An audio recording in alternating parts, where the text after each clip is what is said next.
The moment Samantha appeared at the end of that aisle, Christopher Thornton's entire world shattered. His breath caught. His knees buckled.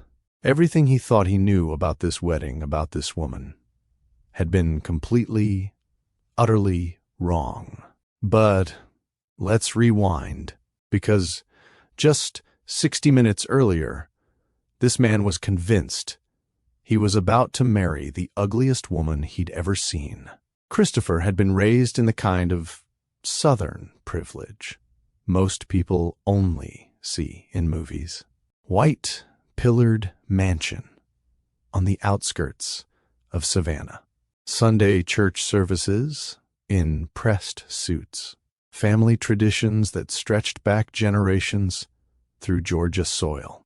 His world was ordered, predictable, comfortable, which is exactly why what his parents proposed felt like a prison sentence. An arranged marriage. In 21st century America, it sounded absurd. But in Christopher's circle of old money and carefully guarded legacies, these things still happened. Quietly, discreetly, his mother had presented it over mint juleps on the veranda, her tone suggesting this was no different than choosing a college or a career path. "Her name is Samantha Harris," she'd said, sliding a folder across the wicker table. "A lovely young woman. An art instructor. Very well-mannered." Christopher had opened that folder with all the enthusiasm of a man reviewing a dental procedure. Inside were 3 photographs.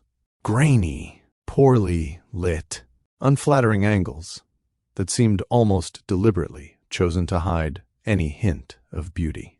The woman in those photos looked plain at best. Maybe worse than plain, if he was being honest with himself. He'd closed the folder and reached for his drink. "Fine," he'd said, because what else was there to say? His heart wasn't in it anyway. Romance had never been Christopher's strong suit. He'd dated women his parents approved of, attended functions where he was supposed to, smiled for photographs that would hang in country club hallways. This arranged marriage, it was another box to check, another duty to fulfill. At least it would satisfy his parents and secure whatever business arrangement they'd negotiated behind closed doors. But here's what Christopher didn't know about Samantha Harris. Couldn't know from those terrible photographs. While Christopher's childhood had been filled with quiet dinners and piano lessons in empty rooms, Samantha's life had been entirely different. She'd grown up in the tight-knit black community of a nearby city, where jazz music drifted through open windows on summer evenings and family barbecues stretched across entire weekends. Where church wasn't just Sunday service, but gospel choir rehearsals that shook the rafters with joy. Where neighbors knew each other's business and actually cared. Samantha was an art instructor with a quick smile and a kind heart. She'd agreed to this arrangement too, though her reasons were her own, locked away behind those same carefully composed photographs. Both families had prepared her for this union, speaking in the same hushed, formal tones they'd used with Christopher. Neither family seemed bothered by the racial difference. After all, it was 2021, and public approval of interracial marriage had soared to 94%. The country had moved on, even if the formality of arranged marriages felt like something from another era. Still, neither Christopher nor Samantha had any idea what awaited them. The morning of the wedding, Christopher stood in front of his mirror, adjusting his bow tie with mechanical precision. His reflection stared back a handsome man in his late 20s, going through motions he didn't fully understand. In a few hours, he'd be married to a stranger, a woman he'd never met, a woman whose photographs had given him zero hope for even basic attraction. He tried to remember what his college roommate had said about arranged marriages in other cultures. Sometimes they work out, the guy had offered unhelpfully. Sometimes people grow to love each other. Grow to love. As if love were a plant you could water and wait for. Christopher didn't believe in that kind of love. He barely believed in love at all anymore.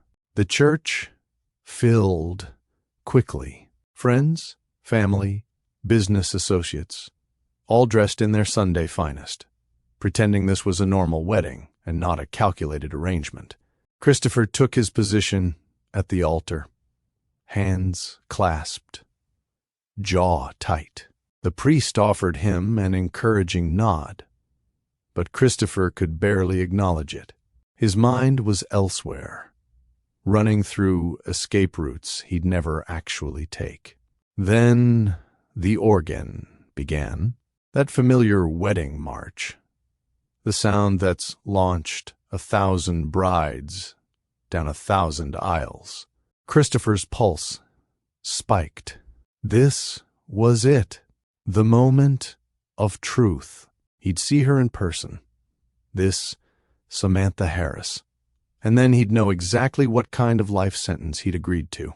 The church doors opened, and Christopher's heart stopped, because the woman walking toward him, radiant in a simple white gown, dark eyes shining with a confidence that seemed to light up the entire chapel, a smile that could stop traffic.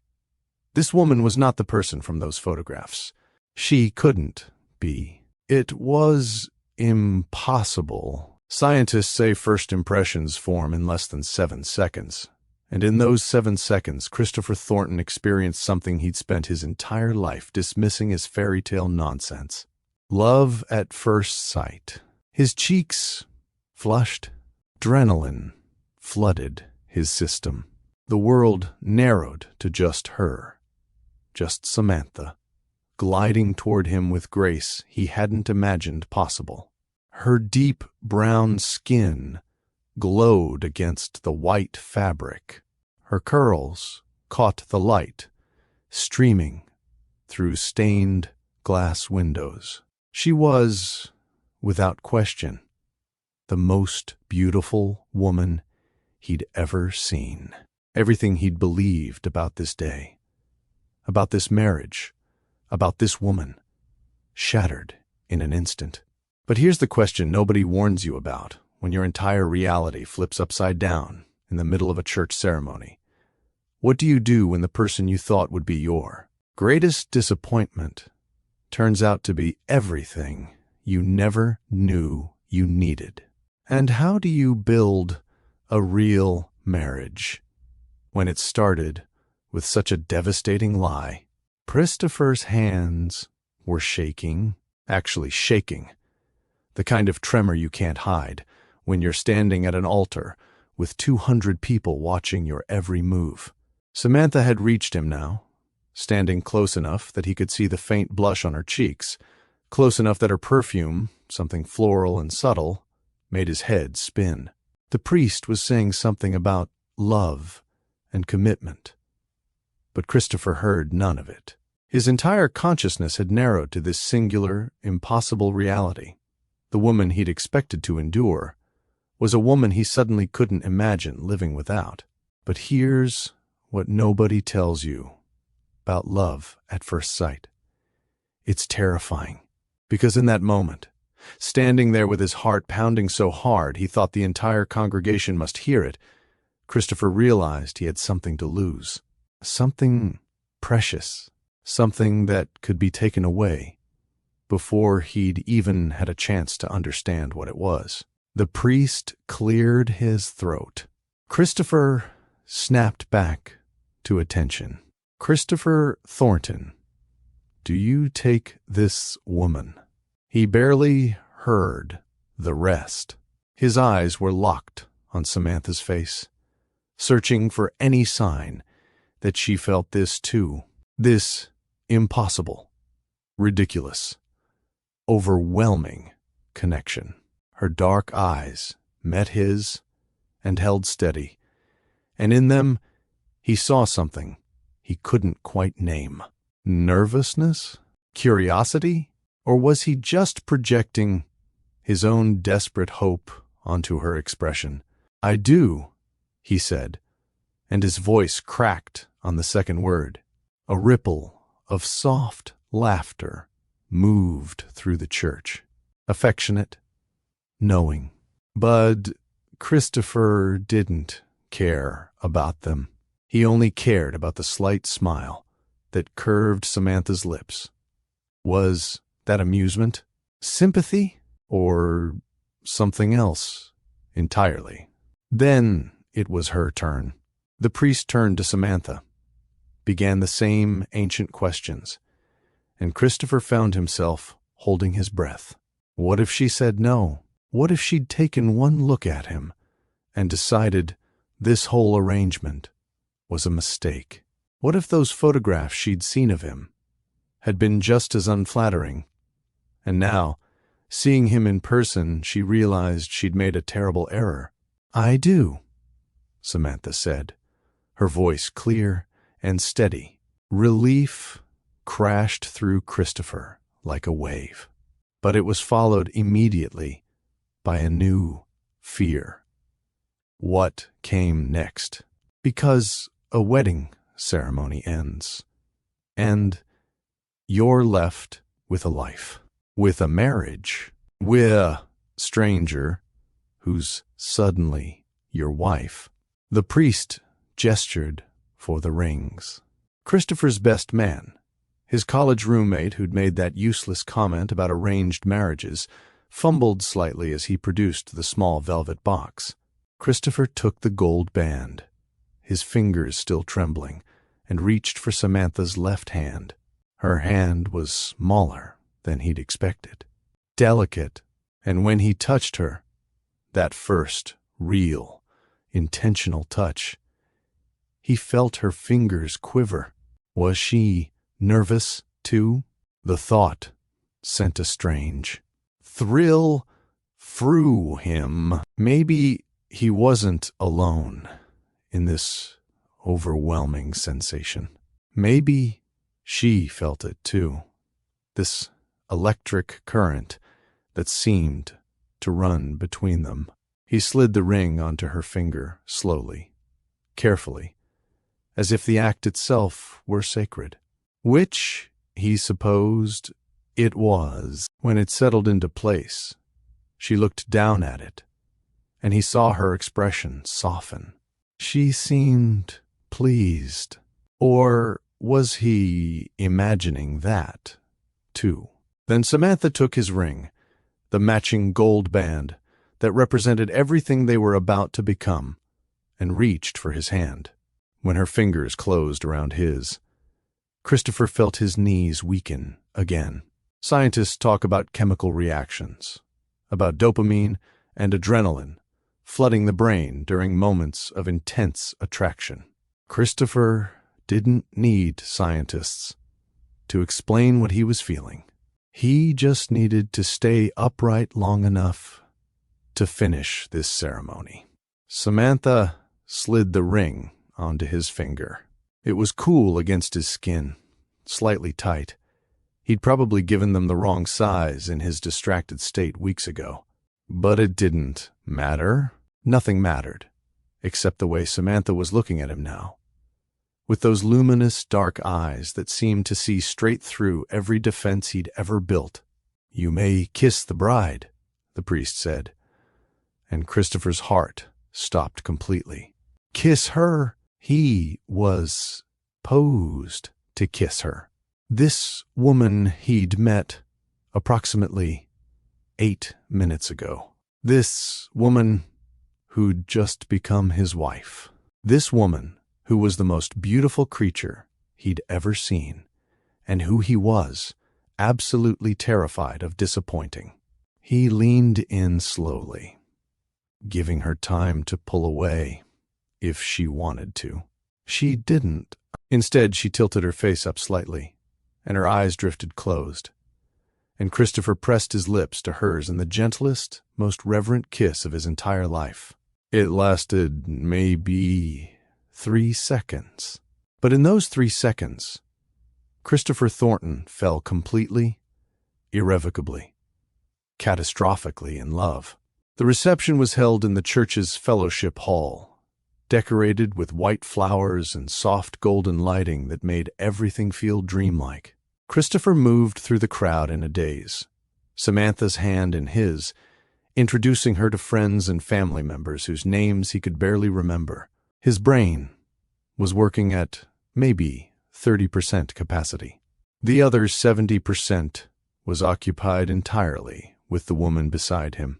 Christopher, she's absolutely stunning. His Aunt Caroline gushed, pulling Samantha into an enthusiastic hug. Where have you been hiding her?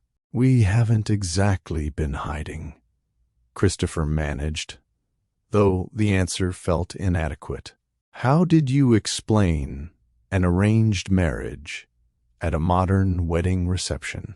How did you tell people you'd met your wife 20 minutes ago and were already completely smitten? Samantha handled it with remarkable grace. We wanted to keep things private until the wedding, she said smoothly, her voice warm and genuine. You know how it is. Once word gets out, everyone wants to be involved in the planning. Aunt Caroline nodded knowingly, and Christopher felt a surge of gratitude toward his new wife. She was saving him from awkward explanations, protecting their unusual story from scrutiny. But why?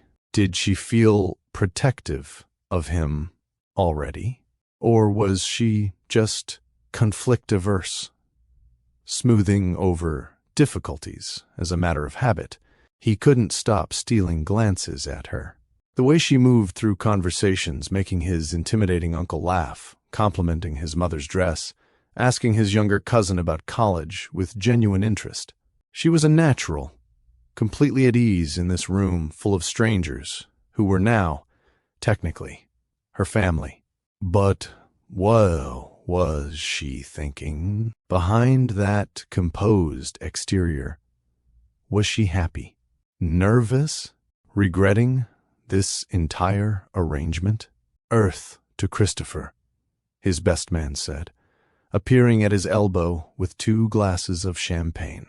You look like you've been hit by a truck. I feel like it, Christopher admitted, accepting the glass gratefully. Good hit or bad hit? Christopher looked across the room to where Samantha was laughing at something his grandmother had said. The sound of her laughter, bright and unguarded, made his chest ache. Good hit, he said quietly. Definitely a good hit. His friend followed his gaze and whistled low. Man, those photos did not do her justice. At all. You're telling me? Christopher took a long drink of champagne, trying to steady himself. I thought I was walking into a business arrangement. Turns out I walked into... He stopped, unsure how to finish that sentence. Love at first sight, his friend suggested, amused. Christopher wanted to deny it, wanted to laugh it off as wedding day jitters or champagne talking. But he couldn't, because it was true, ridiculous, improbable, scientifically questionable, but absolutely true. Yeah, he admitted. Something like that. The photographer kept calling them over for pictures. Formal shots by the flower arrangements, candid shots cutting the cake, posed shots with various family groupings. Each time Christopher got to stand close to Samantha, got to place his hand on the small of her back or around her waist, got to breathe in that floral perfume and feel the warmth of her beside him. "Look at each other," the photographer instructed during one setup. "Like you're in love." Christopher turned to Samantha, wondering how he was supposed to fake an emotion he was actually feeling. But when their eyes met, something shifted.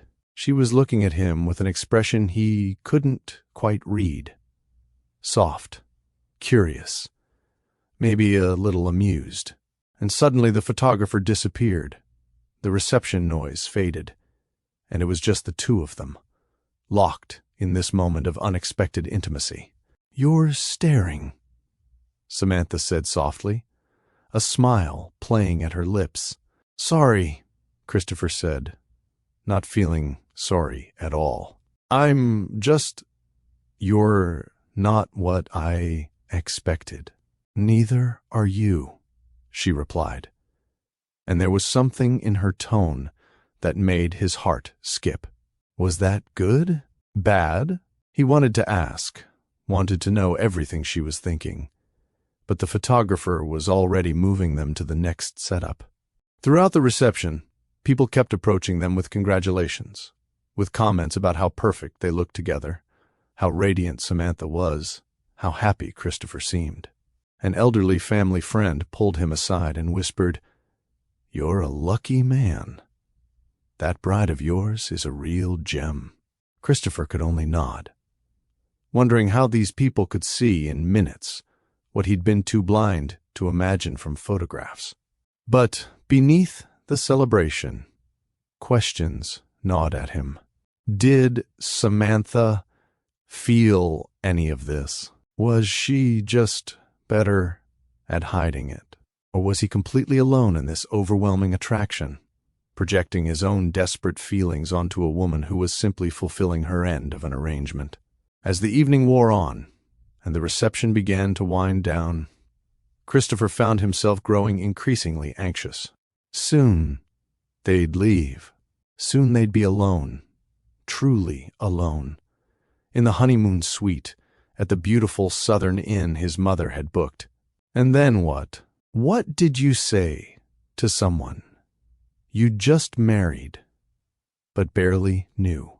How did you bridge the vast distance between legal commitment and actual intimacy?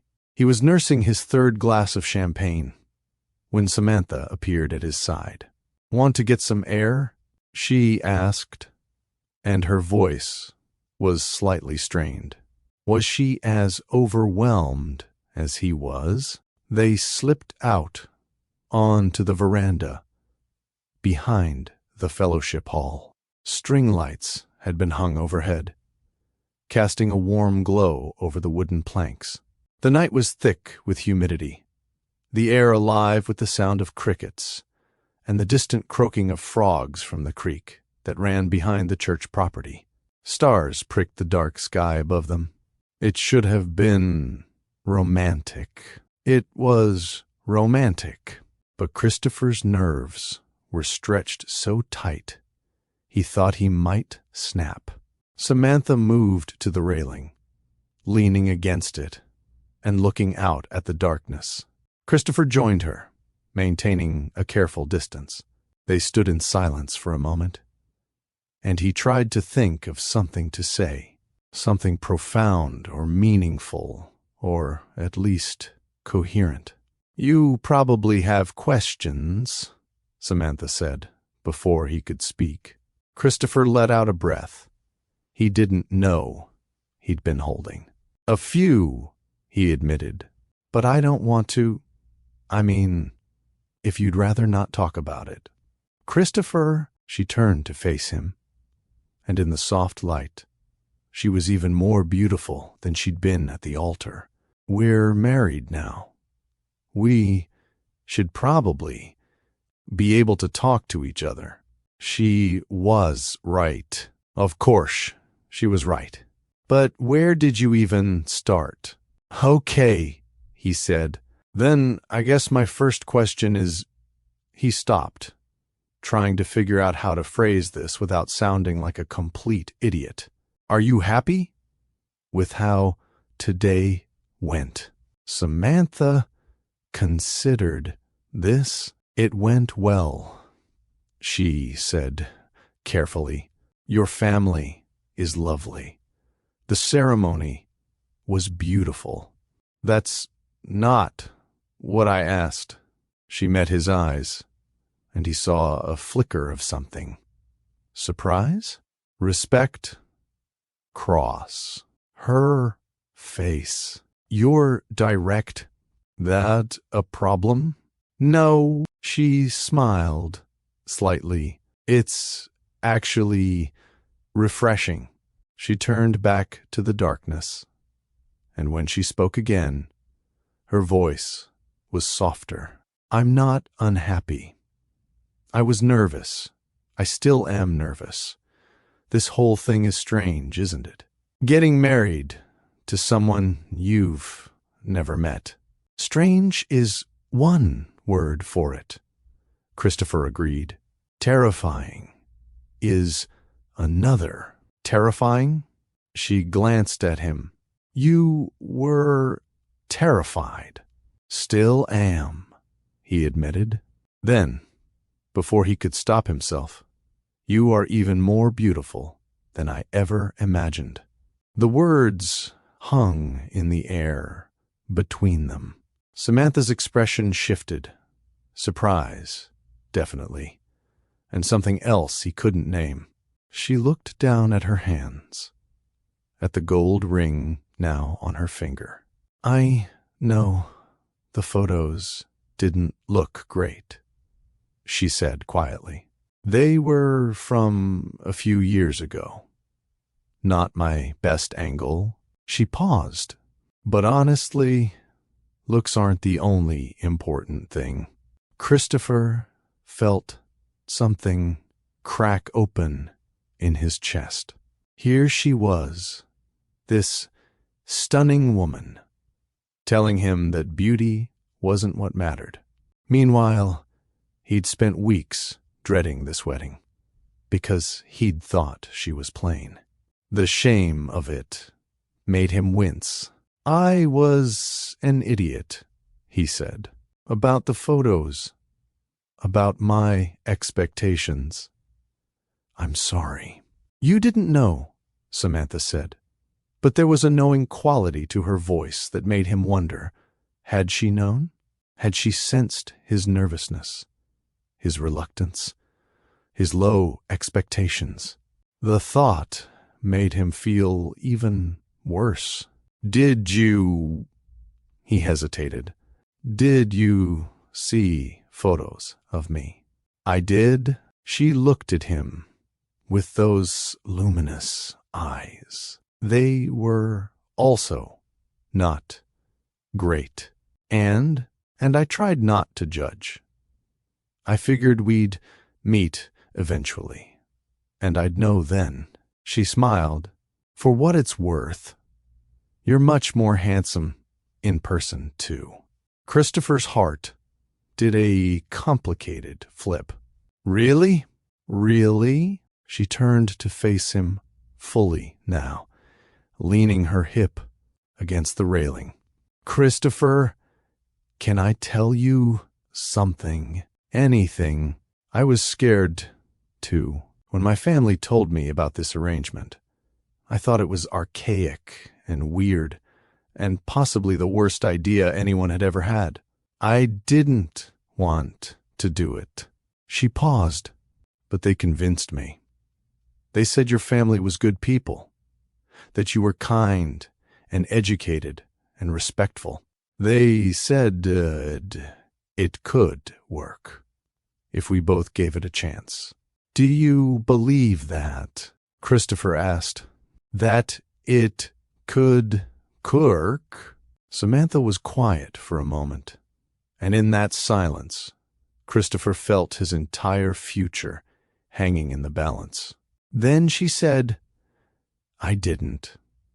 Not until today." "What changed?" "You did." She met his eyes. "The way you looked at me when I walked down that aisle." "Christopher, that wasn't the look of a man fulfilling an obligation. That was something else." His face flushed. "Hot. Was it that obvious?" "To me it was." She smiled, and it was the warmest, most genuine smile he'd seen from her all day. "And it made me think maybe this arrangement isn't as crazy as it seemed. Maybe we actually have a chance." Christopher moved closer, closing the distance between them, close enough to see the way the string lights reflected in her eyes, close enough to catch that floral scent again. "I want that," he said quietly. "A chance. A real one." "So do I," Samantha said. And then, because it felt like the most natural thing in the world, Christopher leaned in and kissed her. Not the careful, reverent kiss from the ceremony. This one was different. Deeper, more honest, full of the emotion he'd been barely containing all day. When they pulled apart, both breathing slightly harder, Samantha's eyes were bright. "That was—" she started. "Yeah," Christopher agreed, not needing her to finish the sentence. They stayed on the veranda for another hour, talking. Really talking. Samantha told him about her childhood in the city, about growing up surrounded by music and laughter, and a kind of community Christopher had never experienced. She told him about becoming an art teacher, about loving the moment when a student finally understood perspective, or shading, or the way light could transform a painting. She told him about her fears, that she wouldn't fit into his world, that his family would see her as an outsider, that this marriage would trap them both in something neither of them wanted. Christopher listened, really listened, and with every word he fell a little more in love. Because she wasn't just beautiful. She was thoughtful and articulate and funny and honest. She was everything he hadn't known he needed. In return, he told her about his childhood in the big empty house, about feeling like he was always performing for someone's approval. He told her about the pressure of being the Thornton heir, about expectations that felt like chains. He told her about not believing in love, about thinking marriage was just another business transaction. "And now?" Samantha asked. "Now," Christopher said, taking her hand, "I think I might have been wrong about everything." They arrived at the inn near midnight. The honeymoon suite was decorated with rose petals and soft lighting, and under any other circumstances, Christopher might have found it cliché. But tonight, with Samantha beside him, it felt perfect. She moved to the window, looking out at the garden below. Christopher watched her, wondering what she was thinking, wondering if she was having second thoughts, wondering if the connection he'd felt on the veranda would survive in this more intimate setting. "Christopher?" she said without turning around. "Yeah? I need you to know something." Now she did turn, and her expression was serious. "This arrangement, it's real to me now. You're real to me. But I need us to build this slowly. Is that okay?" Relief flooded through him. "More than okay," he said. "I want that too," she smiled, visibly relaxing. "Good. Because I like you, Christopher Thornton. I like you a lot. But I barely know you." "Then let's change that," he said. moving to sit on the edge of the bed. "What do you want to know?" They stayed up until 3 in the morning, trading stories and questions, learning each other's histories and habits and hopes. Samantha told him about her favorite artists, Jacob Lawrence and Kara Walker. Christopher told her about his secret love of jazz, which made her laugh because she'd grown up with it, and he'd only discovered it in college. She told him she was terrified of spiders. He told her he couldn't cook to save his life. She admitted she sometimes talked to herself when she was working on a painting. He confessed he'd once gotten lost in his own neighborhood because he was too distracted thinking about a problem. With each revelation, the distance between them shrank. They weren't strangers anymore. They were becoming something else, something fragile and new and precious. When Samantha finally fell asleep, curled on her side of the bed with her hand near his, Christopher lay awake watching her. The fear he'd felt earlier had transformed into something else, something that felt like purpose, like destiny, like maybe his parents' crazy arrangement had been the best thing that ever happened to him. But a small voice in the back of his mind whispered, "What happens when the honeymoon phase ends? What happens when you have to integrate this woman into your actual life? What happens when reality intrudes?" Christopher woke to sunlight streaming through the windows and the sound of Samantha humming in the bathroom. For a moment, he forgot where he was. Then memory flooded back. The wedding, the veranda conversation, the late-night confessions. He was married to Samantha, the woman he'd fallen in love with at first sight. She emerged from the bathroom fully dressed, her hair pulled back, looking bright-eyed and energized in a way that made Christopher feel even more disheveled. "Good morning," she said, smiling at him. "Morning," he managed, sitting up. "You're up early. I'm always up early. Coffee?" She held up a cup from the inn's coffee service. "Please." He took it gratefully, and when their fingers brushed, he felt that same electric current from yesterday. Would that feeling ever fade? He hoped not. They had breakfast on the suite's small balcony. Fresh croissants and fruit that Samantha had apparently ordered while he was still sleeping. It should have been awkward, this first morning as husband and wife, but somehow it wasn't. Samantha asked him about his plans for the week, his work, his routines. Christopher found himself talking more than he usually did, opening up in ways he normally reserved for close friends. "So, when do I meet everyone?" Samantha asked, spreading jam on a croissant.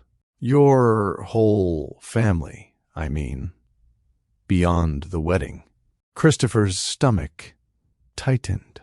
"Sunday dinner," he said. "My mother hosts every week.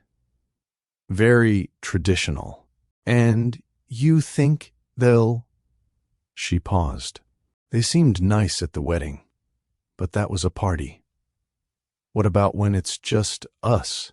It was a fair question.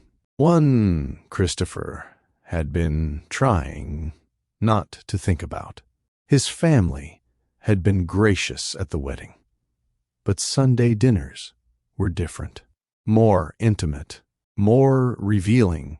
Would they accept Samantha as one of them? Would the older generation's politeness hold when faced with regular interaction? "They'll love you," Christopher said, with more confidence than he felt. "How could—"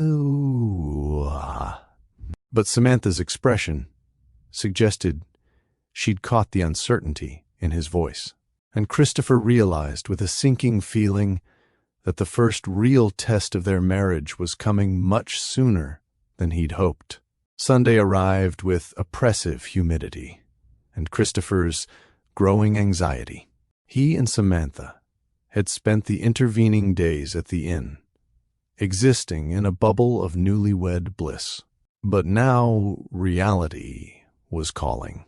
They drove to his mother's house, the same white-pillared estate where Christopher had grown up, in tense silence. "It'll be fine," Christopher said, mostly to himself. Samantha looked at him. "You've said that 3 times.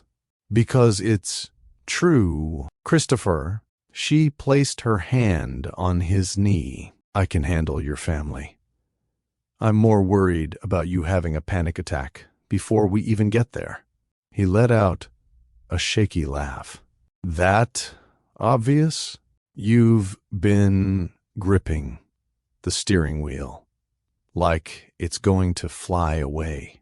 He forced himself to relax his hands. "I just want this to go well." "It will," Samantha said, "or it won't. Either way, we'll handle it together. Right?" The simple confidence in her voice steadied him. "Right," he agreed. His mother greeted them at the door with air kisses and an appraising look at Samantha that Christopher couldn't quite read. "Darling," she said to Christopher, "you both look wonderful. Come in, come in. Everyone's on the veranda." The everyone turned out to be his parents, his grandmother, 2 aunts, 1 uncle, and his younger cousin, Emma. They were arranged around the outdoor table, like a court awaiting judgment. Christopher felt Samantha's hand tighten in his. "Everyone, you remember Samantha," Christopher said, trying to sound casual. The responses were polite, warm, even. His grandmother stood and embraced Samantha, which Christopher took as a good sign. Aunt Caroline gushed again about how beautiful the wedding had been. His uncle shook Samantha's hand and complimented her taste in art when she mentioned her teaching. But Christopher could see the looks, the quick glances between his mother and aunt, the way his grandmother studied Samantha when she thought no one was watching, the slightly too long pause before his father asked Samantha about her family. They were being polite, but were they being genuine? Dinner was served, traditional Southern fare that Christopher's mother insisted on. Fried chicken, collard greens, mac and cheese, cornbread. Samantha navigated the meal with grace, asking questions about family history, laughing at his uncle's terrible jokes, helping clear plates without being asked. She was perfect.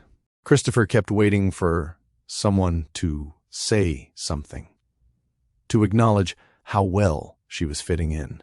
Instead, there was just that continued politeness, that careful courtesy that felt like a wall. It was his grandmother who finally broke the tension. As they were having dessert, peach cobbler that Samantha praised enthusiastically, the old woman set down her fork and looked directly at Samantha. "Tell me, dear," she said, her voice gentle but firm. "Are you happy?" The table went quiet. Christopher froze, his spoon halfway to his mouth. Samantha met his grandmother's eyes without flinching. "I am," she said simply. "Your grandson is a good man." "He is," his grandmother agreed. "Takes after his grandfather in that way? And you make him happy?" "I hope so," Samantha said. "I'm certain trying to." His grandmother nodded slowly, then smiled, the first genuinely warm smile Christopher had seen from anyone at the table all evening. "Good," she said. "That's all that matters then, isn't it?" And just like that, the tension broke. His mother started asking Samantha about her art classes. His aunt wanted to know where they were planning to live. His cousin Emma shyly asked if Samantha could give her painting lessons.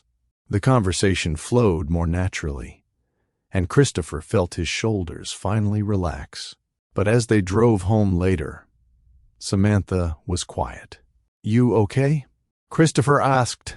"They were nice," she said carefully. "Your family is very nice." But she sighed. "But nice isn't the same as accepting, is it?" Christopher couldn't argue with that. "They just need time," he said, "to get to know you, to see what I see." "And what's that?" He reached over and took her hand. Everything," he said simply. If Christopher thought his family's dinner was nerve-wracking, Samantha's family barbecue the following Saturday was exponentially worse. Because here, he was the outsider, the white man, marrying into a black family in the South. He wore his lightest gray suit and still felt overdressed the moment they pulled up to the house. Samantha's family home was smaller than his mother's estate, but infinitely more alive. Music poured from open windows, actual jazz, not the polite classical his mother preferred. Children ran across the lawn. The smell of grilling meat and seasoned vegetables made Christopher's stomach growl, despite his nerves. "Breathe," Samantha said, squeezing his hand. "They're going to love you." "How do you know?" "Because the first love you." She said it casually, but Christopher's heart stopped. It was the first time either of them had used that word. Samantha seemed to realize it at the same moment, her eyes widening slightly. "I mean, say it again," Christopher said. She smiled. "I love you, Christopher Thornton." "I love you too," he said, and meant it with every fiber of his being. Whatever nerves he'd been feeling transformed into determination. He would make Samantha's family love him. He would prove he was worthy of her. Samantha's mother met them at the front steps, a tall woman with Samantha's eyes and a presence that commanded respect. She looked Christopher up and down, her expression unreadable. "Mama," Samantha said, "this is Christopher." Christopher extended his hand. "Mrs. Harris, it's an honor to..." Samantha's mother ignored his hand and pulled him into a hug instead. "Call me Sharon," she said, "and welcome to the family, baby." The warmth in her voice nearly undid him. Christopher hugged her back, feeling suddenly emotional. The rest of the afternoon was a whirlwind. Samantha's aunts interrogated him about his intentions, playfully, but with an edge that suggested they'd protect Samantha fiercely if needed. Her Uncle James tested his knowledge of jazz and seemed impressed when Christopher could name 3 Coltrane albums. Her younger sisters teased both of them mercilessly, which Samantha seemed to expect and enjoy. The food. God, the food. Christopher had grown up with fine dining and catered events, but this was different. This was love cooked to every dish. When he told Sharon her peach cobbler was the best he'd ever tasted, and he meant it, she beamed and immediately started explaining her secret ingredient. "You're a good boy," she told him later, when they had a moment alone on the back porch. "I can tell. You treat my daughter right." "I'm trying to," Christopher said honestly. "I love her, Mrs. Harris." "Sharon, I know it's fast, and I know this whole arrangement is strange, but I swear to you, I love her." Sharon studied him for a long moment. Then she patted his cheek. "Then that's enough for me. You mess up, and you will, honey. All men do. You apologize. You listen. You grow. You understand?" "Yes, ma'am." "Good." She smiled. "Now go get yourself more of that catfish before James eats it all." As Christopher walked back toward the party, he felt lighter than he had in days. Samantha caught his eye from across the yard, where she was laughing with her sisters. She mouthed, "Okay?" And he nodded, grinning like an idiot. More than okay. So much more than okay. The following Tuesday, Christopher met his college buddies for their regular golf game. He'd been looking forward to it, a chance to decompress and share his unlikely happiness with his closest friends. But the afternoon took an unexpected turn. They were on the 7th hole when Marcus, Christopher's oldest friend, made the comment. "So," he said, lining up his shot, "how's married life with your exotic bride?" Christopher's good mood evaporated instantly. "What did you just say?" Marcus looked up, confused by Christopher's tone. "Your bride, Samantha. She's exotic, right? I mean, she's gorgeous, but—" "Don't," Christopher said sharply. "Don't call her that. Call her what? Gorgeous? Exotic." Christopher's hands clenched around his golf club. "She's not a vacation destination, Marcus. She's my wife." Marcus held up his hands. "Whoa, man. I didn't mean anything by it. Just making conversation." "Well, don't. Not like that." Christopher turned away, trying to calm his racing heart. He'd heard comments like this before, casual, thoughtless remarks that treated people like Samantha as somehow other, as objects of curiosity rather than human beings. He'd probably even made similar comments himself in the past, before he understood how damaging they were. But now, they felt like personal attacks. "I'm sorry," Marcus said, and he sounded genuine. "I really didn't mean to offend you. Or her." Christopher took a breath. "I know. But you need to understand. Samantha isn't some prize I won, or some exotic acquisition. She's brilliant, and kind, and funny, and she makes me happier than I've ever been. So when you reduce her to that, it makes me crazy." "I get it," Marcus said. "I do, and I'm sorry." Truly, the game continued. But Christopher's mood stayed sour, because Marcus's comment, however unintentional, had reminded him of something he'd been trying not to think about. Their marriage existed in a world that would constantly judge it, question it, reduce it to stereotypes and assumptions. He and Samantha could love each other fiercely, but they couldn't control how others perceived them. That evening, he told Samantha about the incident. She listened quietly, then sighed. Won't be the last time, she said. I know, but it makes me so angry.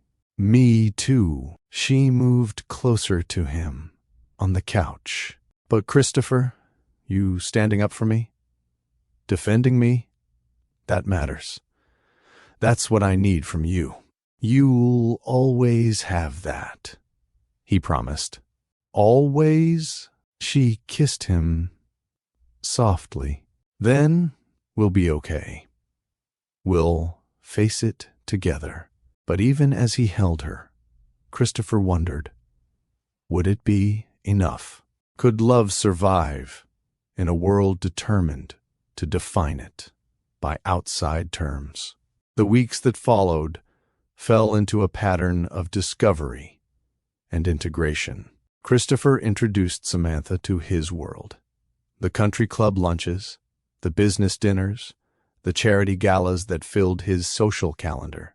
She handled each new environment with grace, but he could see the strain sometimes.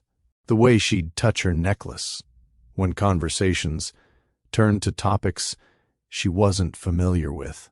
The slight tension in her shoulders when older socialites studied her a beat too long. In return, Samantha brought Christopher into her life. Gospel concerts that made his chest ache with their beauty. Community art fairs where local black artists displayed work that challenged and inspired him. Gallery openings where Samantha's former students, now successful artists themselves, greeted her with genuine affection and respect. One evening, they attended an exhibition Samantha had helped organize. Standing among vibrant paintings and sculptures that spoke to experiences Christopher was only beginning to understand, he felt both awed and humbled. This was Samantha's world, rich with creativity and meaning, and a sense of community he'd never experienced in his own. "What do you think?" Samantha asked, appearing at his elbow with 2 glasses of wine. "I think," Christopher said slowly, "that I've been living in a very small world." She smiled. "It's not about big or small, just different." "Teach me," he said, "about all of this, about your world. I want to understand it." Her expression softened. "And I want to understand yours. We'll learn together." They did. Slowly, carefully, they wove their lives together. Christopher learned to really see the art Samantha loved, not just look at it, but understand the stories it told, the experiences it captured. Samantha learned to navigate the complex social hierarchies of Christopher's business world, finding her own voice in conversations about philanthropy and community development. But it wasn't always smooth. There were arguments, small ones, mostly, but real, about whose family to visit for holidays, about whether to move out of Christopher's apartment into something they chose together, about how much of their lives to share on social media and how much to keep private. One particularly heated argument happened after Christopher suggested Samantha might want to tone down her natural hair for a business dinner with his father's associates. "Tone down?" Samantha repeated, her voice dangerously quiet. Christopher immediately knew he'd made a mistake. "I just meant, these people can be conservative, and I thought..." "You thought I should make myself smaller, less black, more acceptable to your world." "That's not what I meant." "Then what did you mean, Christopher?" He sat down heavily, running his hands through his hair. "I don't know. I'm trying to protect you, I guess, from judgment." "I don't need protection from judgment," Samantha said. "I need a partner who stands beside me as I am. Not one who asks me to change. She was right. Completely, absolutely right. I'm sorry, Christopher said. You're right. I was wrong. Your hair is beautiful. You're beautiful. And anyone who can't see that isn't worth impressing. Samantha's anger softened slightly. This is going to be hard sometimes, for both of us. But we can't let other people's prejudices shape how we live. I know I'm still learning. So am I, she admitted. Learning how to navigate your world without losing myself. It's harder than I expected. Christopher stood and wrapped his arms around her. Then we'll figure it out. Together. And I promise, no more asking you to be anything other than exactly who you are. She hugged him back tightly. Thank you. The charity event at the equestrian club came in early autumn. Christopher had been dreading it. Not because he didn't want Samantha there, but because he knew exactly what she'd face. The old guard of Southern society, sipping champagne and making polite conversation that hid their judgment. Samantha wore a stunning dress, deep purple that complemented her skin tone perfectly, and styled her hair in an elegant updo that made Christopher's breath catch. She looked like royalty, but he saw the nerves in her eyes.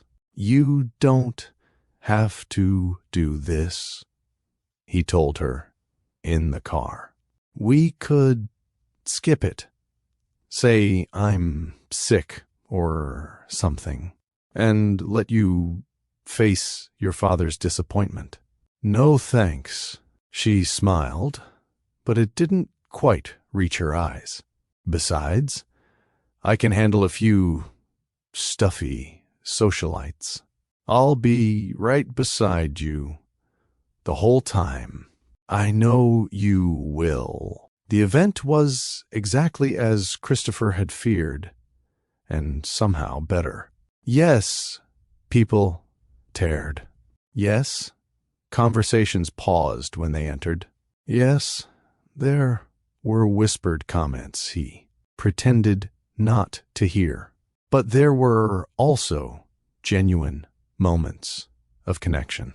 An older woman who complimented Samantha's dress and genuinely wanted to know where she'd bought it. A young couple who'd also recently married interracially and pulled them aside to share their own experiences. His father's business partner, who engaged Samantha in a 20-minute conversation about community arts funding and seemed genuinely impressed by her knowledge. And when one particularly condescending society matron made a comment about how nice it is that Christopher is doing his part for diversity, Samantha handled it with a grace that left Christopher in awe. Actually, Samantha said, her voice pleasant but firm, Christopher married me because he loves me. Not to make a statement, though I appreciate your perspective. The matron blinked, clearly not expecting pushback. Christopher bit back a smile. Later, as they danced to the string quartet, Christopher pulled Samantha closer. You were amazing tonight. I was terrified tonight, she corrected. Couldn't tell. She laughed softly. Good. That was the point. Then, more seriously, thank you for not leaving my side, for defending me when that man made that comment about affirmative action. Always, Christopher promised. I've got your back. I've got your... She rested her head on his shoulder. We're a team now. Best team I've ever been on, Christopher said. One quiet evening, about 3 months into their marriage, they sat on the couch in the apartment they'd finally chosen together, a space that reflected both of them, with Christopher's minimalist furniture softened by Samantha's colorful artwork. Rain pattered against the windows, creating a cocoon of intimacy. "Can I tell you something?" Samantha asked, her head on Christopher's shoulder. "Always, I was scared when I saw you at the altar." Christopher pulled back to look at her. "Scared? Why?" "Because you were handsome. Really handsome. And when you looked at me like that, like I was the most amazing thing you'd ever seen, I thought, this is going to hurt when it ends." "When will it end?" Christopher's chest tightened. "Why would you think it would end?" Samantha was quiet for a moment. "Because good things don't usually last for me. Because I was waiting for the other shoe to drop, for you to realize this was all a mistake, and that you'd made a terrible choice." "Samantha, let me finish." She took a breath. "But you didn't. Every day you chose me. Every time someone made a thoughtless comment or gave us a look, you stood beside me. When your friend said that thing about me being exotic, you shut him down. When that woman implied I'd trapped you into marriage, you told her she was wrong. You keep choosing me, Christopher. And I'm starting to believe that maybe this isn't going to end." Christopher felt his throat tighten with emotion. "It's not going to end. Samantha, I love you more now than I did on our wedding day. And I loved you then, in a way I didn't think was possible. I love you too," she said. "So much it scares me sometimes." "Me too." He kissed her forehead. "But maybe being scared just means it matters. That we have something real to lose. Something real to protect," she corrected. "Yeah? Something real to protect."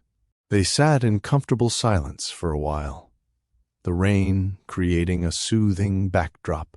Then Samantha spoke again. "Christopher, tell me about your childhood. The real version, not the sanitized one you tell at parties." So he did. He told her about feeling invisible in the big house, about his parents' emotional distance, about growing up with every material comfort but little actual warmth. He told her about learning early that appearances mattered more than feelings, that duty trumped desire, that love was something other people felt, not something he expected for himself.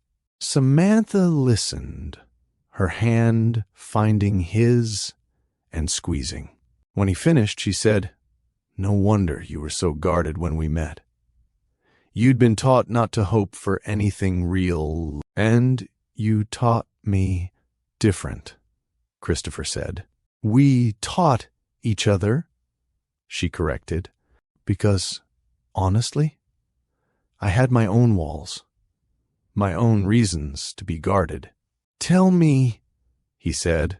"So she did?" She told him about growing up as one of the few black girls in her elementary school, about microaggressions that accumulated like tiny cuts, about a previous relationship that had ended when the guy's parents pressured him to date someone more appropriate, about learning to be strong because the world required it, but sometimes wishing she could just be soft without worrying about seeming weak. "You can be soft with me," Christopher said. "You can be anything with me." "I'm learning that," Samantha said. "Slowly, you're patient with me. Always will be." As fall deepened toward winter, Christopher and Samantha found their rhythm. They were no longer two separate people trying to merge their lives. They were becoming a unit. A team, partners in the truest sense. One Saturday morning, Christopher woke to find Samantha already up, sketching at the kitchen table. She was completely absorbed, her hand moving quickly across the paper. He made coffee quietly, not wanting to disturb her.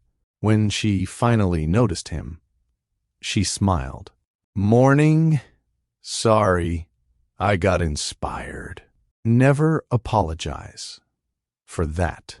"What are you working on?" She turned the sketchbook around. It was a drawing of them, Christopher and Samantha at the altar, the moment they'd first laid eyes on each other. But it wasn't realistic. Instead, Samantha had drawn them as two separate worlds colliding, creating something new and beautiful where they met. "It's for our 1-year anniversary," she said. "I'm going to turn it into a painting." Christopher felt his eyes sting. "It's perfect. You're perfect." "Hardly. She was smiling. "Though I'm perfect for you. That much I believe now." "What changed?" Christopher asked. "You said you were waiting for the other shoe to drop. When did you stop waiting?" Samantha considered this. "Gradually. Every time you chose me, I stopped waiting a little more. Every time you defended me, supported me, listened to me, it built trust. And now," she shrugged, "now I'm not waiting for anything to end. I'm just living in this. With you." Christopher moved around the table and kissed her, tasting coffee and morning on her lips. "I'm the luckiest man alive," he said against her mouth. "We're both lucky," she corrected. "Lucky that someone thought to arrange this marriage.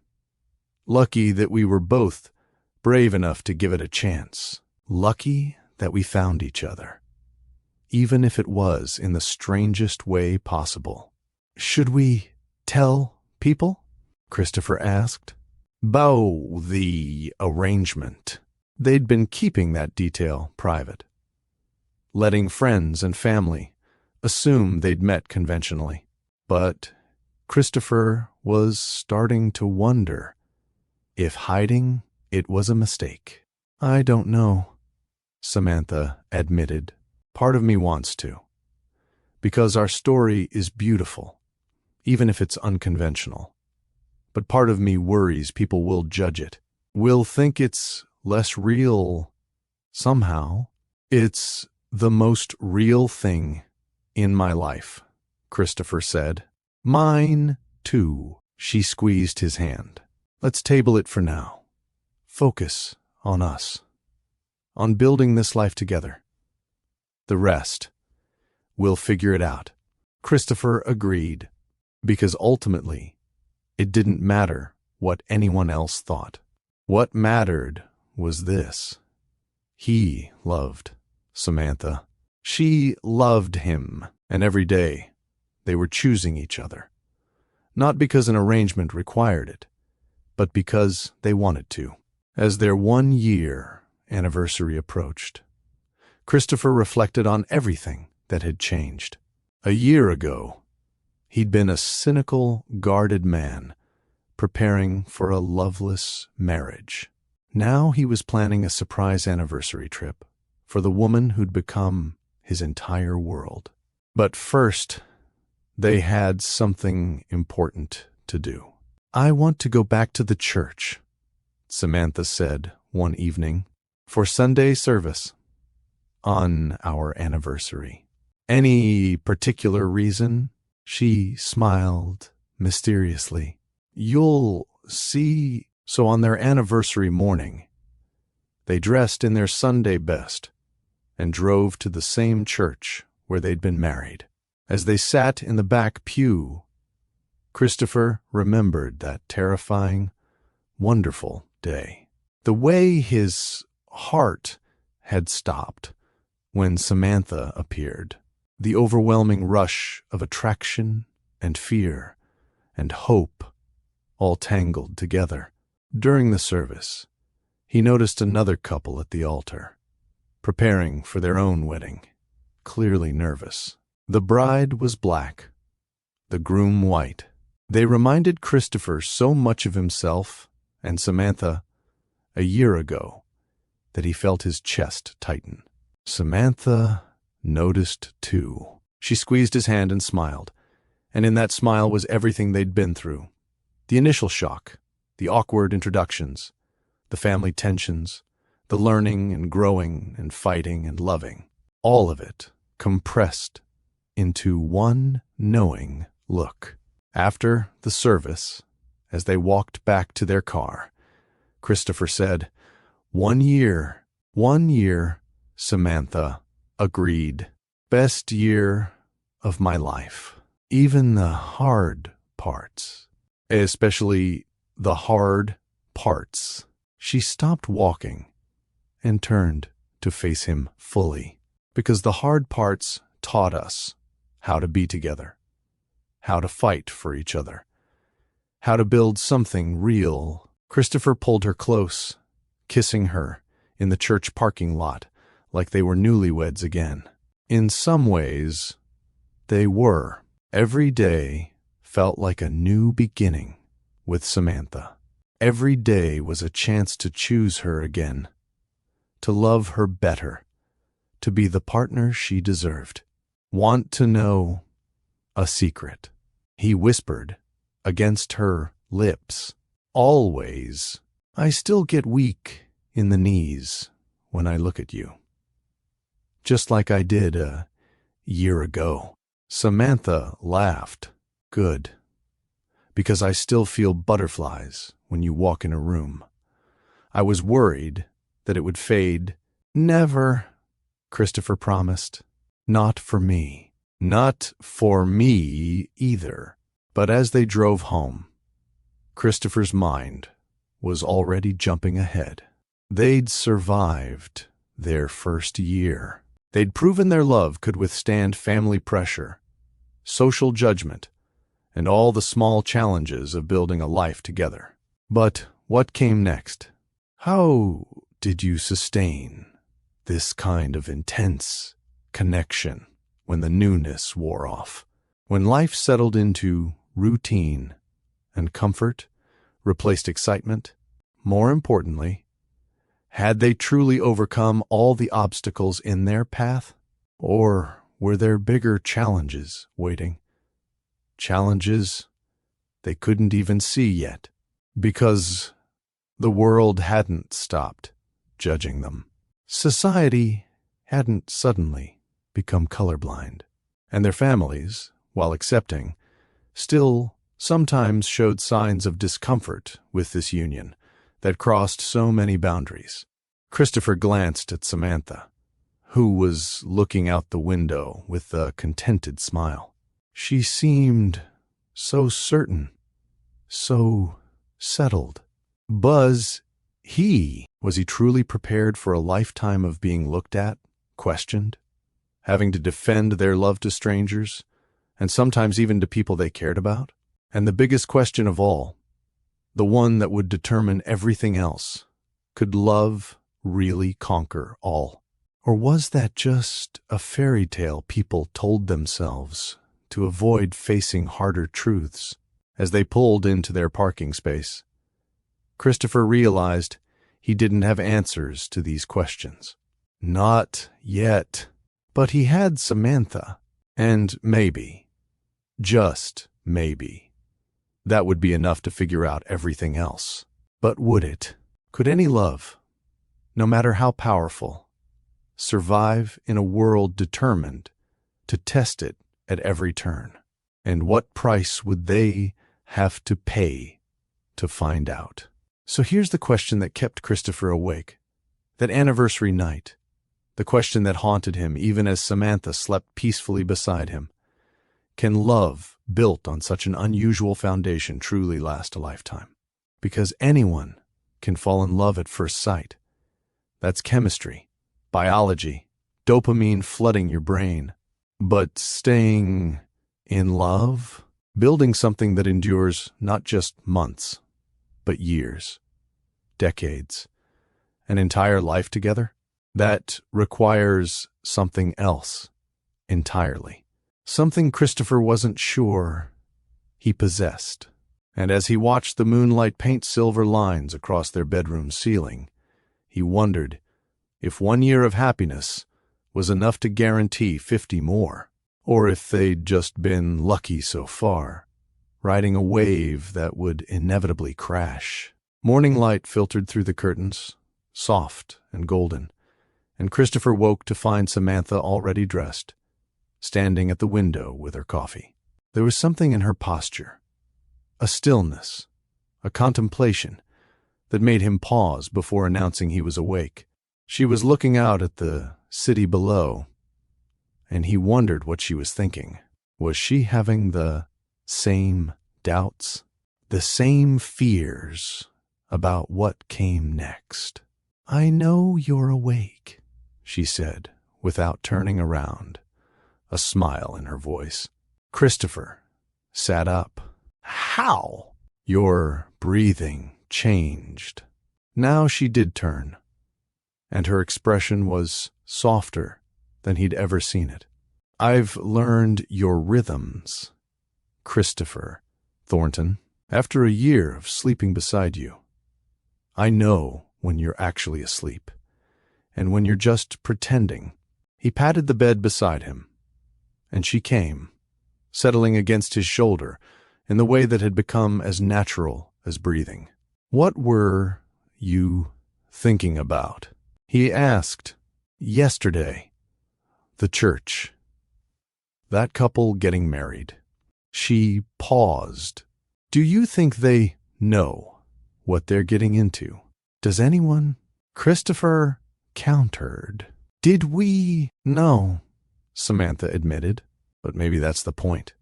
Maybe if we'd known, really known, how hard some days would be, we would have been too scared to try." Christopher kissed the top of her head, breathing in the familiar scent of her shampoo. "I wouldn't change anything.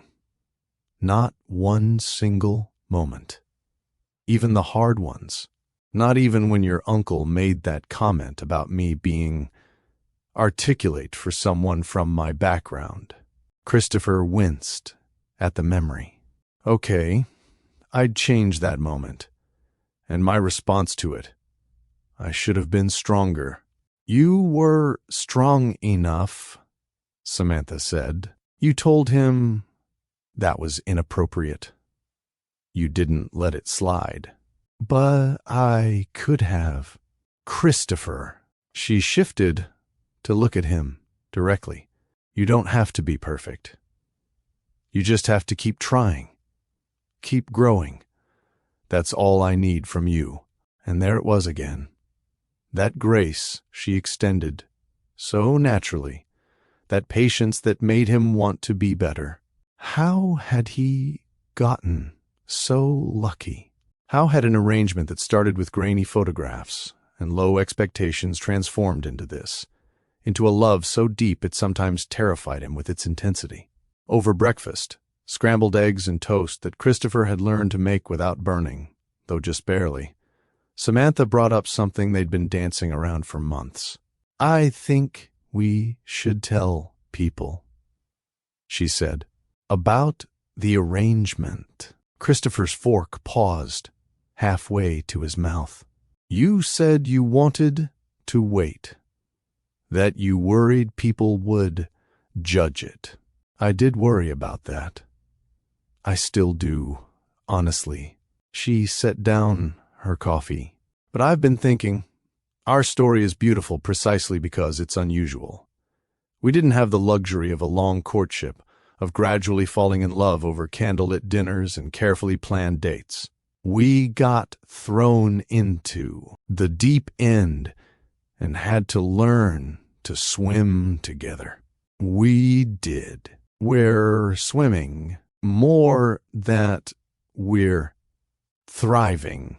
Christopher reached across the table for her hand. What changed your mind? That couple yesterday at the church. Samantha's eyes were bright. I kept thinking, what if they're struggling? What if they're worried that their love isn't valid because it started in an unconventional way? What if hearing our story could help them? Could show them that it's not about how you start, but about what you build together. You want to help people, Christopher said, understanding dawning. That's so you. We could help people, Samantha corrected. Our story isn't just mine or just yours. It's ours, and maybe it could give hope to others who feel like their relationships don't fit the traditional mold. Christopher thought about this. A year ago, he would have said no immediately, would have wanted to keep their private business private, to avoid judgment and scrutiny. But a year with Samantha had changed him in fundamental ways, had taught him that vulnerability wasn't weakness. It was strength, that sharing your truth, even when it scared you, could create connections that mattered. Okay, he said, let's tell people, but on our terms, when we're ready. Samantha squeezed his hand. Deal, but even as he agreed, Christopher wondered, would people understand? Would they see their story as the triumph it was, or would they reduce it to something less, something transactional and cold? And more importantly, would sharing their truth bring them closer together or expose them to judgments they weren't prepared to face? 2 weeks later, they hosted a dinner party at their apartment. Not a formal affair, just close friends, people who'd been part of their journey this first year. Christopher's best man was there, along with 3 other college friends. Samantha had invited her 2 sisters and her closest friend from the art community. The apartment was warm with laughter and good food. Samantha had cooked most of it, teaching Christopher how to help without causing disasters. Over dessert, a chocolate cake that was slightly lopsided but delicious, Samantha cleared her throat. So, Christopher and I want to tell you something about how we actually met. The room quieted. Christopher saw his friends exchange glances, probably expecting a pregnancy announcement or news about buying a house. But this was bigger than that. This was the truth they'd been protecting. And suddenly, Christopher felt exposed in a way that made his palms sweat. Samantha reached for his hand under the table, and he squeezed back gratefully. Together, they doing this together. Our marriage was arranged, Christopher said, the words coming out steadier than he'd expected. We met for the first time on our wedding day. The silence that followed was deafening. Christopher watched emotions flicker across his friends' faces. Surprise, confusion, disbelief. His best man's mouth actually fell open. Wait, one of Samantha's sisters said. Like arranged. As in, you'd never met before? Never, Samantha confirmed. We'd seen photos of each other. Terrible photos, honestly. But we'd never spoken, never video chatted, nothing. Our families made the arrangement, and we both agreed to it. But why? Christopher's friend, Marcus, asked. You two are so in love. I assumed you'd been together for years before the wedding. We fell in love after, Christopher explained. Actually, if I'm being completely honest, I fell in love the moment I saw Samantha at the altar. She was... He paused, remembering that moment with perfect clarity. She was nothing like I expected. Nothing like those grainy photos suggested. She took my breath away. And I fell for him gradually, Samantha added, her voice soft. Over conversations on our honeymoon, over late-night talks and morning coffees and all the small moments that build a life together. It wasn't instantaneous for me like it was for him, but it was real. It is real. Marcus shook his head in wonder. I can't believe you kept this secret for a year. We wanted to protect it, Christopher said, to make sure it was solid before we opened it up to scrutiny. Because we knew people would have opinions. Oh, I have opinions, one of Samantha's sisters said. But she was smiling. Mainly that this is the most romantic thing I've ever heard. You two turned an arranged marriage into actual love. That's like something from a movie.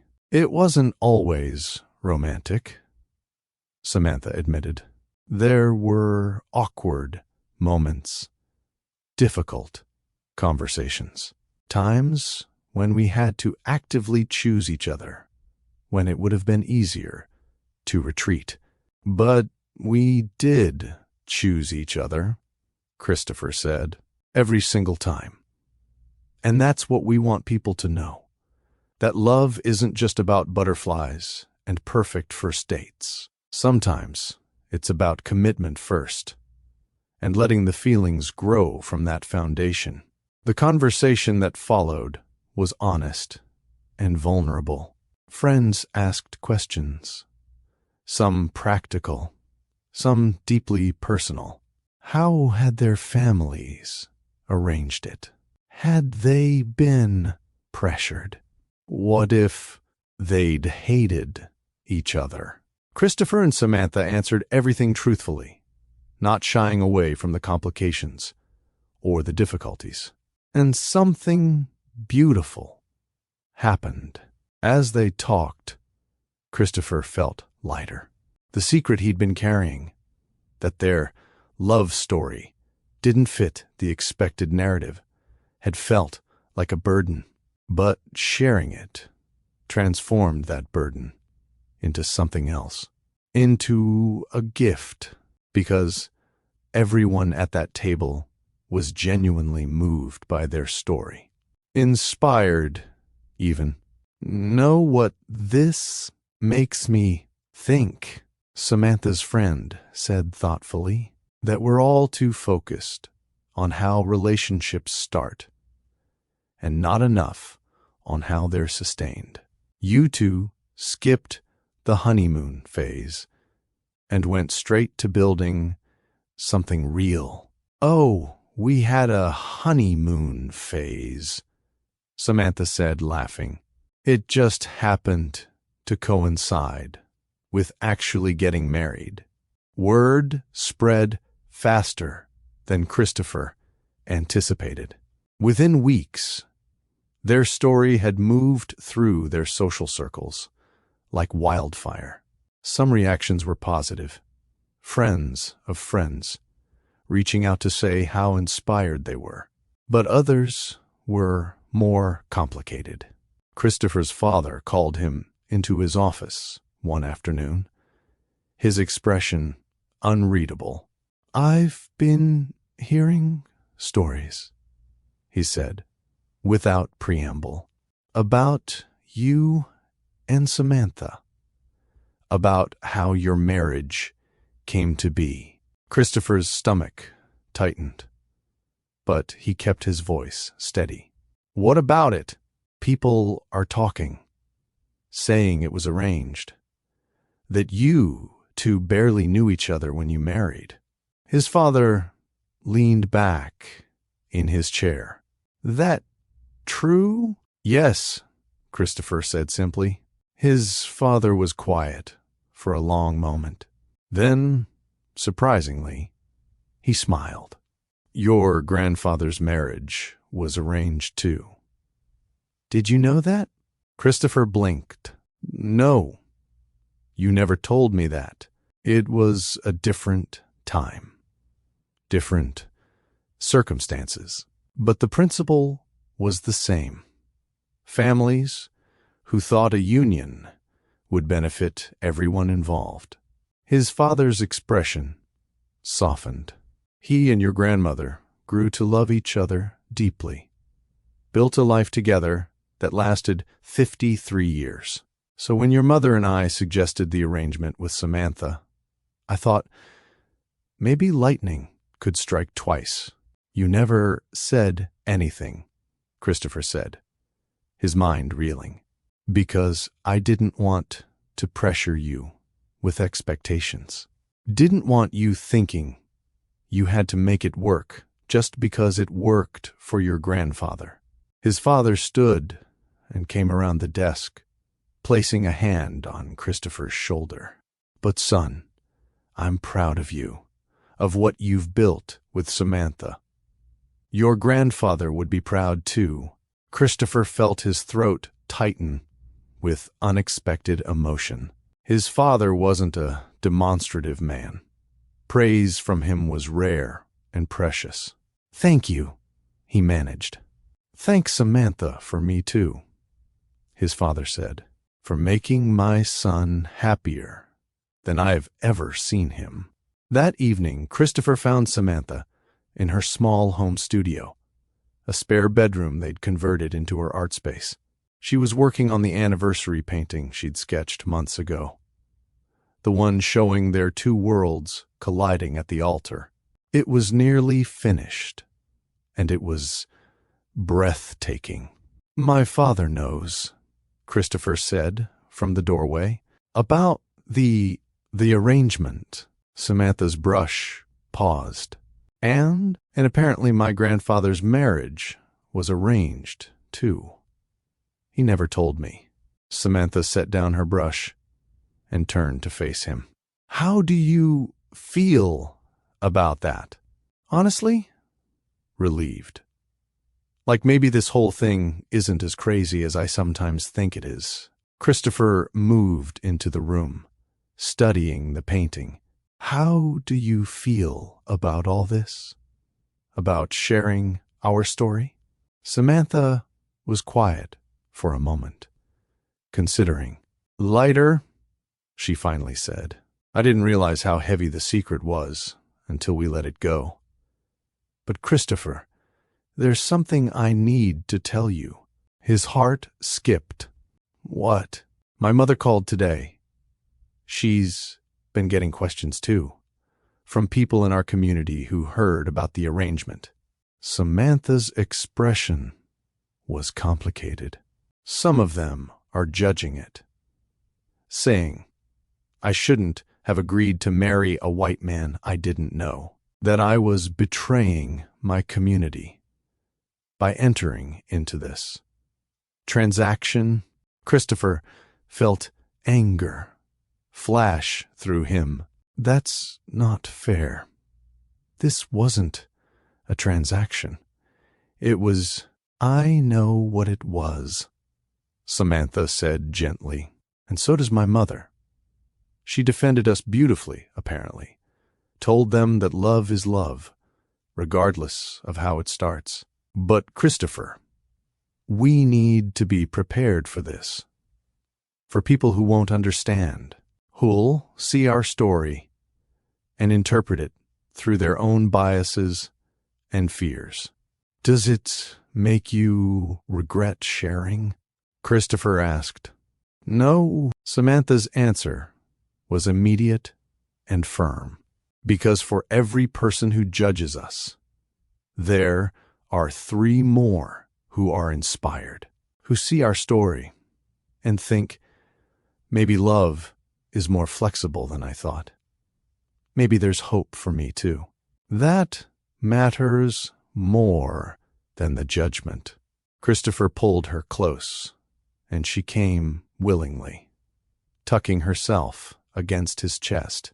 "You're braver than I am," he said. "I'm not brave. I'm just committed to this, to us, to building something that matters, even when it's hard." "Especially when it's hard," Christopher corrected. "Especially then," Samantha agreed. 3 months after their anniversary, Christopher and Samantha attended a community event, a fundraiser for local arts education that Samantha had helped organize.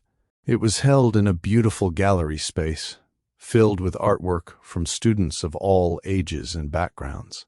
Christopher had learned to love these events, had learned to see the value in supporting creativity and giving young artists opportunities he'd never even known to appreciate before meeting Samantha. But tonight was special for another reason. Samantha was giving a speech about art education, yes, but also about community, diversity, and the power of bringing different worlds together. Christopher stood at the back of the room, watching her command the space with confidence and grace. This was his wife. This brilliant, articulate, passionate woman was his wife. The thought still amazed him. And sometimes, Samantha was saying, the most beautiful creations come from unexpected combinations, from taking two things that don't seem to belong together and finding the harmony between them. That's true in art, and it's true in life. She caught Christopher's eye across the room and smiled, and he knew she was talking about them, about their unlikely union and the beauty they'd created from it. After the speech, as guests mingled and champagne flowed, an older black woman approached Christopher. She had the bearing of someone important, and he recognized her vaguely. Maybe from another event? "Mr. Thornton," she said, extending her hand.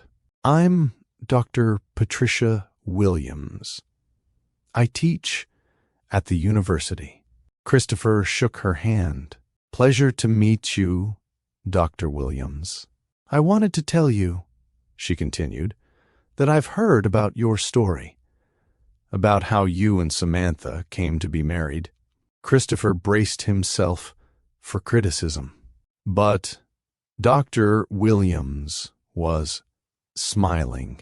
"My husband was white," she said. "We married in 1968, when it was still illegal in some states. We faced discrimination you couldn't imagine, death threats, violence, family rejection. We stayed together 42 years until he passed." Her eyes were bright with memory.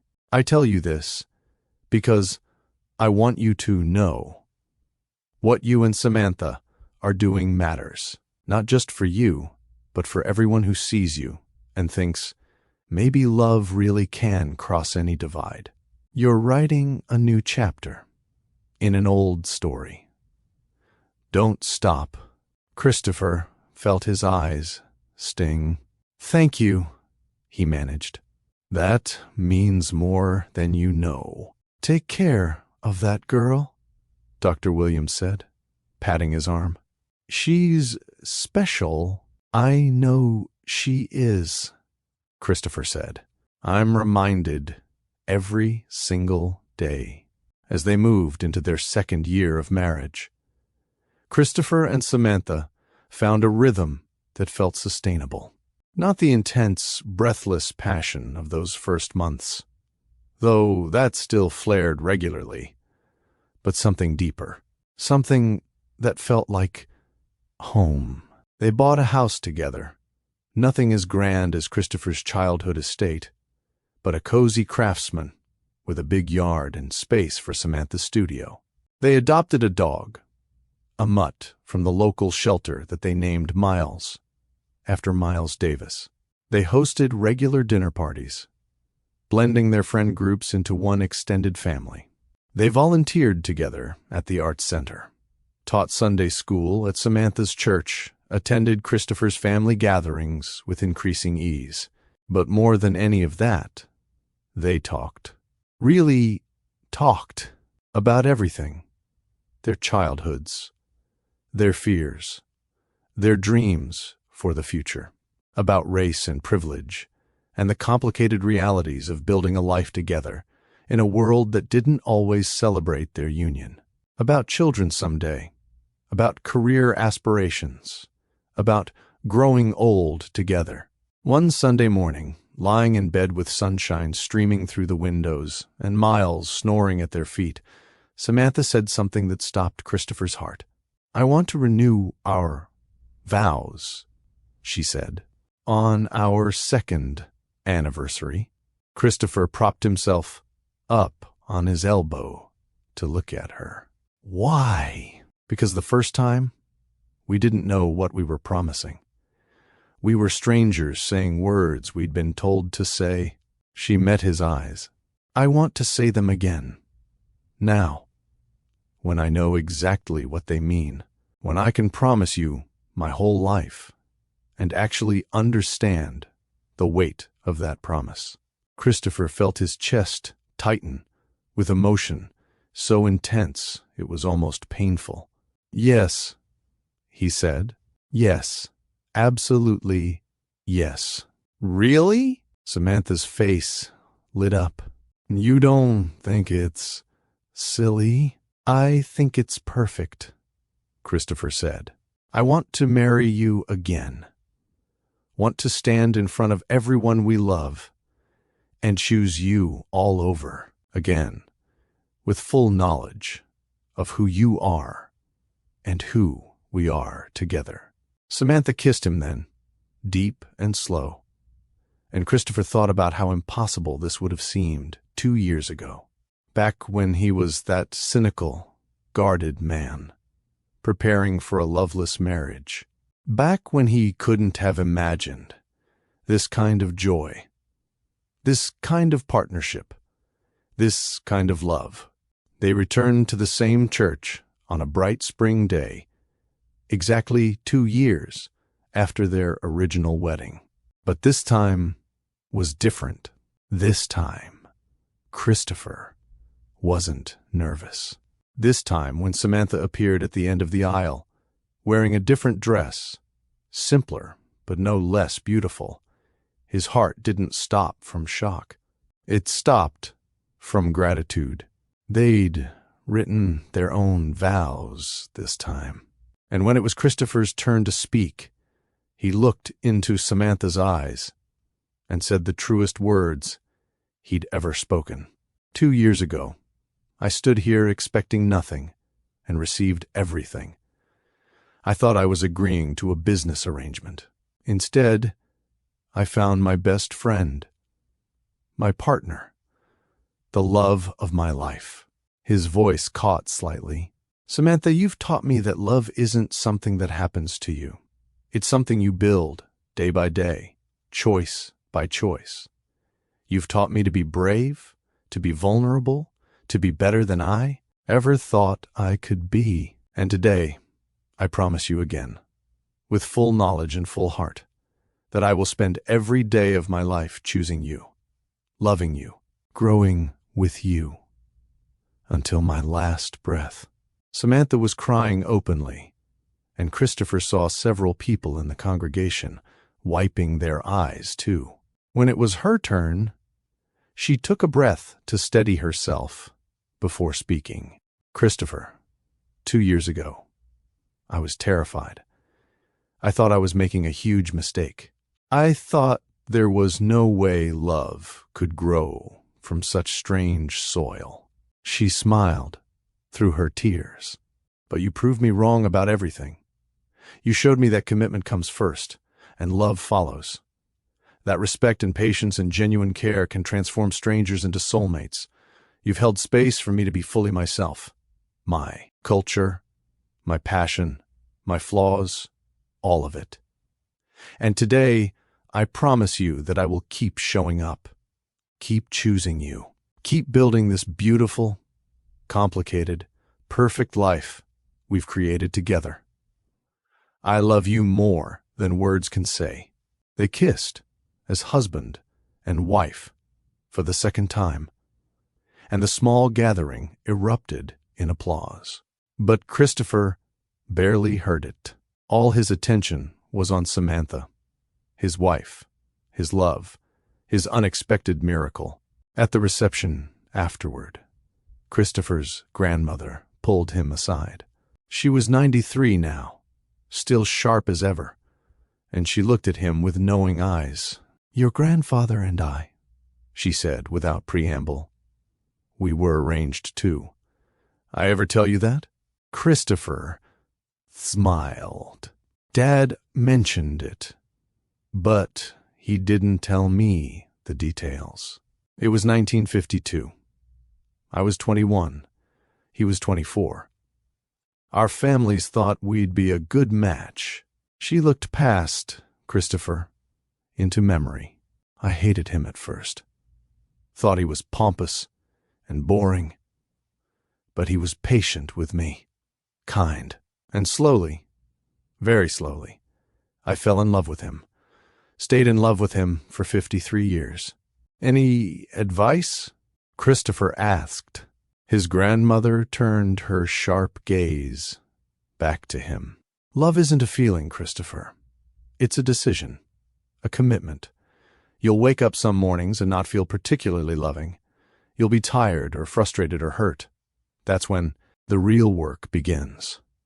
That's when you choose love anyway. Choose kindness. Choose patience.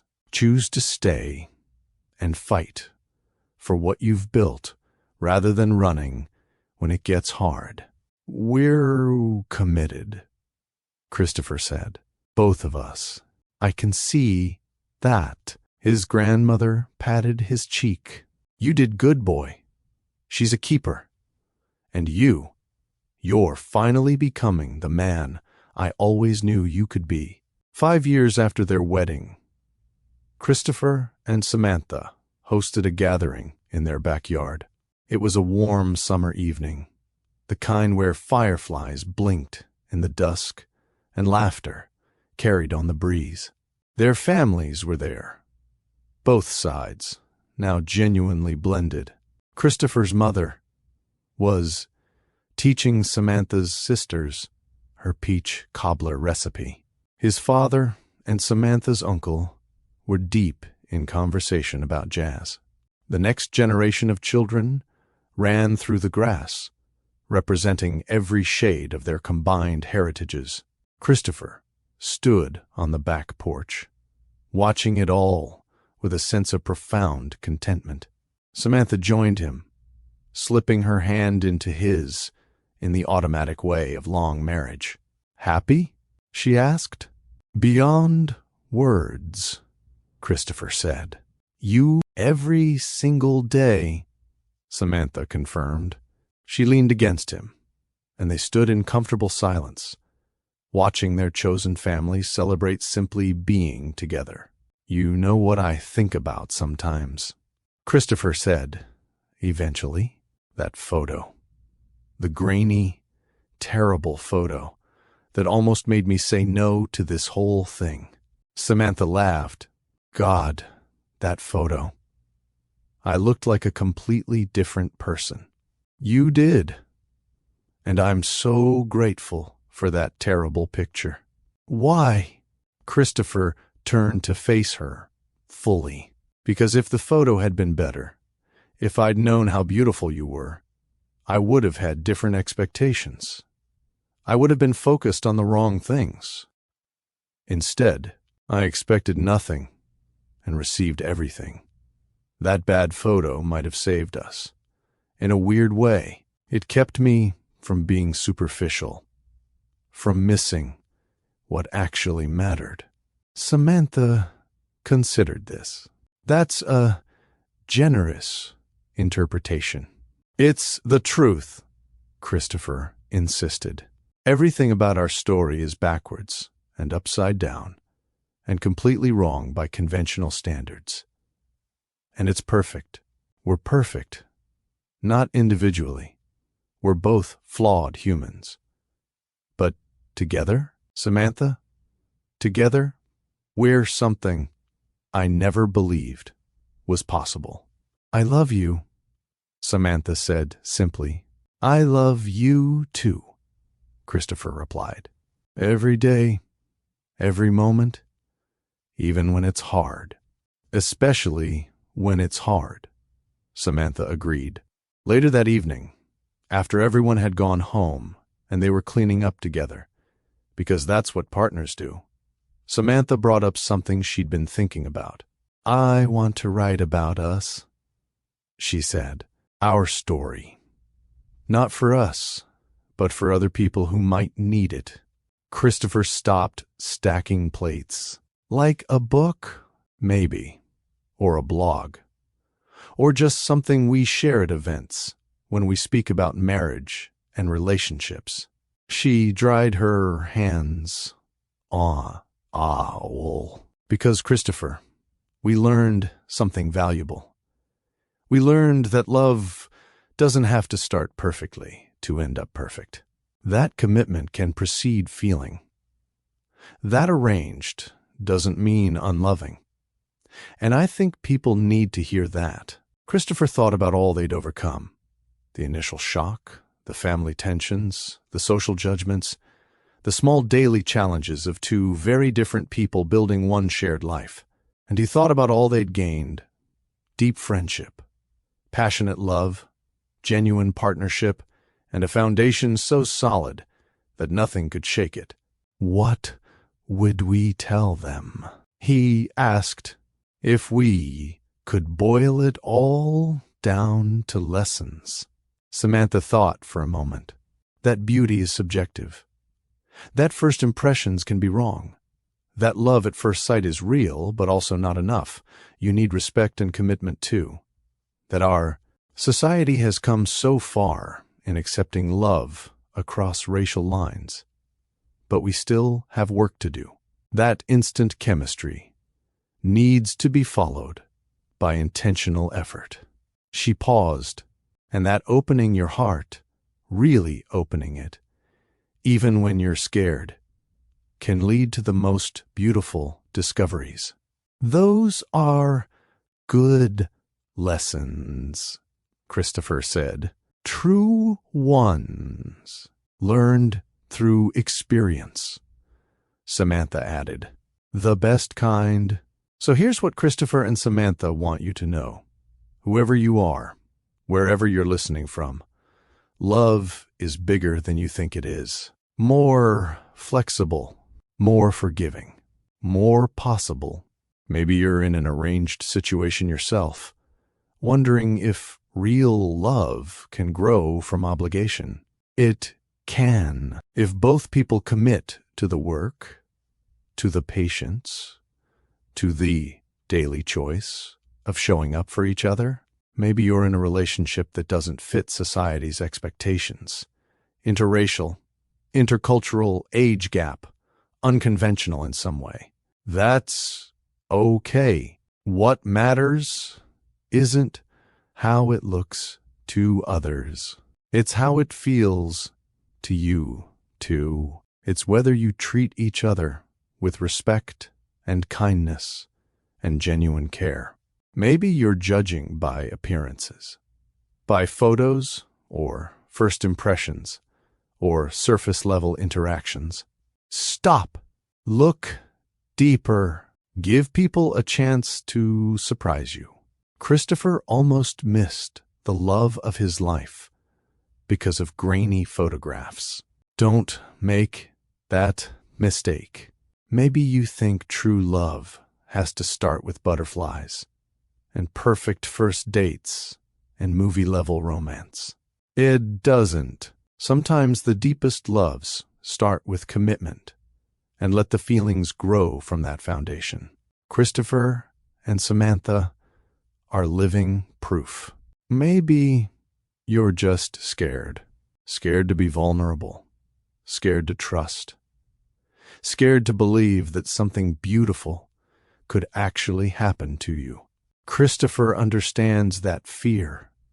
He lived it for 28 years. But on the other side of that fear, on the other side, is a life richer than he ever imagined possible. So Christopher and Samantha are asking you, what's your story? What unexpected miracle are you walking away from because it doesn't fit your expectations? What beautiful possibility are you dismissing because it scares you? What love are you refusing because it requires vulnerability? Here's what they want you to do right now. While this story is still fresh in your mind and your heart is still open, think about someone in your life, maybe a partner, maybe a potential partner, maybe even yourself, that you've been judging too harshly.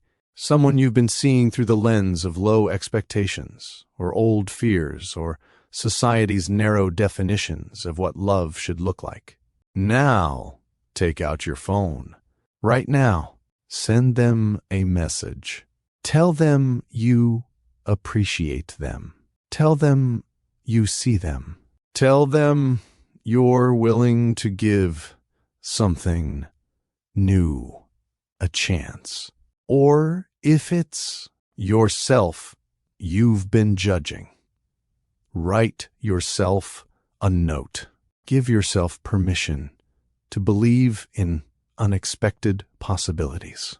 And then, this is important, share this story with someone who needs to hear it.